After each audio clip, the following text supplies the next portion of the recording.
Amigos, estamos aquí en Libreando con el Ogro. Teníamos tiempo de no subir nada aquí a YouTube, pero bueno, ha sido un cambio de manera de trabajar y vamos a tener un programa subido todos los viernes aquí a YouTube en Libreando con el Ogro.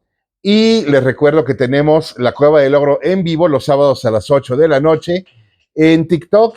Y aparte tenemos los Spotify, los podcasts en Spotify de, apalabrados con el Ogro, y estamos muy contentos de producir y producir. Bien, vamos a retomar los Libreando con el Ogro hablando de sagas literarias.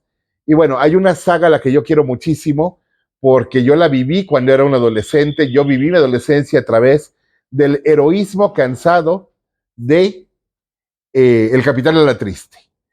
El Capitán La Triste es una creación del gran escritor español y figura muy polémica, Arturo Pérez Reverte. Figura muy polémica porque don Arturo tiene una columna semanal desde hace veintitantos años en el diario El País que se publica alrededor del mundo en un montón de periódicos con 2 semanas de retraso. Aquí en México, la columna Patente de Corso de Pérez Reverte se publica los sábados en el Grupo Milenio y no deja títere con cabeza. La verdad es de que pueden decir que es un cebolleta, o sea que tiene canas, bastante energúmeno, que se bronquea con todos, y lo cual es cierto, pero no significa que no tenga cosas importantes que decir. Muy bien, el asunto es que este hombre que fue periodista de calle muchos años, grabando programas nocturnos que hablaba de lo más sórdido de la sociedad española, que después se lanzó de corresponsal de guerra, y como corresponsal de guerra le tocó ver lo peor de las guerrillas y de las guerras civiles.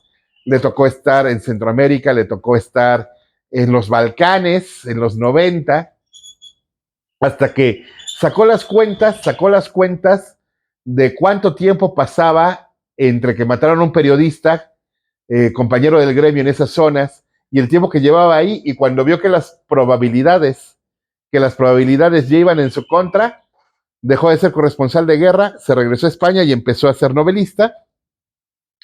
Y tiene una obra muy amplia y muy recomendable, muy variada, pero las novelas del Capitán La Triste son lo que yo más aprecio. Las novelas del Capitán La Triste que coescribió, según él, con la colaboración en investigación de su hija, Carlota Pérez Reverte, hasta que se dio cuenta de que no era conveniente ni para ella ni para él que le sumara la carga de ser la escritora de la saga. Entonces nada más el primero viene firmado por los dos, que se llama Las aventuras del Capitán La Triste, que tiene uno de los comienzos más gloriosos que he leído. La primera frase es: no era el hombre más honesto ni el más piadoso, pero era un hombre valiente. La historia del capitán la cuenta un huérfano de guerra, hijo de un compañero suyo en el sitio de Flandes, en las guerras del siglo XVII de España, los muy sufridos tercios españoles, que eran la infantería más temible del mundo en el siglo XVII, y lo eran por el par de cojones que se cargaba cada uno de sus miembros, porque eran mal alimentadas, mal armadas y abandonadas a los designios de los nobles, esos tercios, pero esos tercios mantuvieron a toda Europa al filo de la navaja durante un siglo. ¿Eran buenas personas? No. ¿Tenían buenos reyes? No. Pero después de todo eran buenos soldados. Y dice Pérez Reverte de la tragedia de los tercios españoles que eran buenos soldados que nunca tuvieron buen señor. Y precisamente esa es la tónica que vemos. Es una novela histórica donde estamos conociendo lo mejor y lo peor, lo glorioso y lo pinche del siglo XVII español, el siglo de oro, que tuvo los mejores artistas que el mundo ha visto. Teníamos al Greco, teníamos al Bosco, teníamos a Velázquez en la pintura, teníamos a Luis de Góngora y a Francisco de Quevedo, que se odiaban a muerte, escribiendo. Teníamos a Miguel de Cervantes, teníamos a Lope de Vega. En serio, era una plétora de grandes artistas financiados por una corona corrupta y miserable. Estamos hablando de que el grueso de las novelas transcurre bajo el reinado de Felipe IV, que Felipe IV podría ser discutiblemente el peor rey que tuvo España, porque era desentendido, despilfarrador y putañero. No hay otra manera de decirlo. Y era tan huevón que en el Palacio del Escorial tenía su habitación que le daba al ventanal de la capilla del palacio para ni siquiera levantarse los domingos para escuchar la misa, le escuchaba acostado. Con perdón, si eres el rey de la nación más católica del mundo y haces eso, es pasarte de huevón.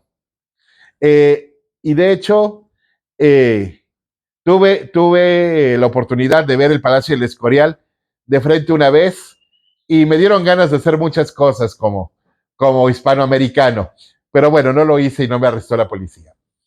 Bien, ¿de qué van las novelas del Capitán Alatriste? Este huérfano de un compañero de los tercios, que es su escudero, que es su entenado, es el que cuenta la historia a tiempo pasado. De hecho, se deja ver que la narración empieza años después de la muerte del capitán. Y esos años después de la muerte del capitán van contando en viñetas cosas que pasaron antes y cosas que pasaron después del momento en que empieza la narración. La narración empieza cuando el conde duque de Olivares le pide a dos sicarios, porque el capitán Alatriste, cuando no está en los tercios, se renta como espada a sueldo en el Madrid del siglo XVII. Renta a dos sicarios, que son el capitán Alatriste y el peligrosísimo sicario de origen italiano, Walterio Malatesta, peligrosísimo el tipo, para que le den un escarmiento a un par de forasteros que van a pasar por Madrid, pero después reciben una contraorden de un clérigo que les dice que los maten. Y entonces tienen dos órdenes. Y el capitán Alatriste decide obedecer la primera orden y frustrar la segunda. Y eso le trae todos los problemas que van a devenir en los siguientes 7 libros. El primero es Las aventuras del capitán Alatriste. El segundo es Limpieza de sangre, donde Íñigo Balboa, el narrador de las historias, en aquel momento del segundo libro, todavía un adolescente, se la tiene que ver con un juicio de la Inquisición. Afortunadamente y contra toda probabilidad sale bien librado. El tercer libro es mi favorito de la saga, que es El Sol de Breda, que es donde se narra cómo era la guerra en el siglo XVII. El cuarto es el Oro del Rey, donde comete el anacronismo y el favor de compas de meter a don José Saramago de personaje en una misión de rescate porque se iban a robar el oro que venía de la corrida de Indias de América.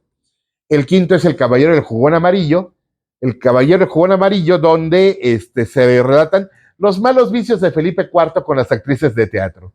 Y estuvo a punto el capitán Alatriste de dejar que algo le pasara al rey, pero le ganó el honor.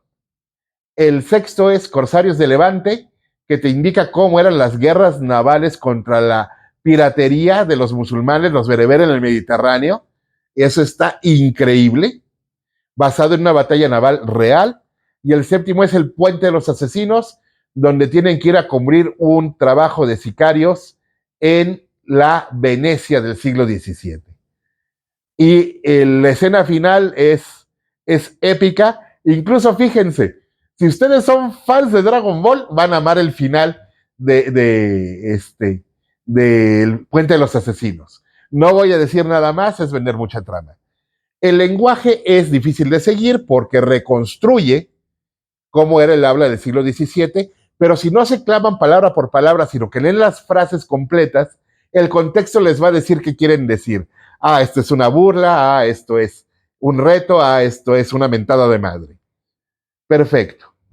Recomiendo la saga completa. Sí, se la pueden comprar en un solo tomo para no andar batallando para encontrarlas todas.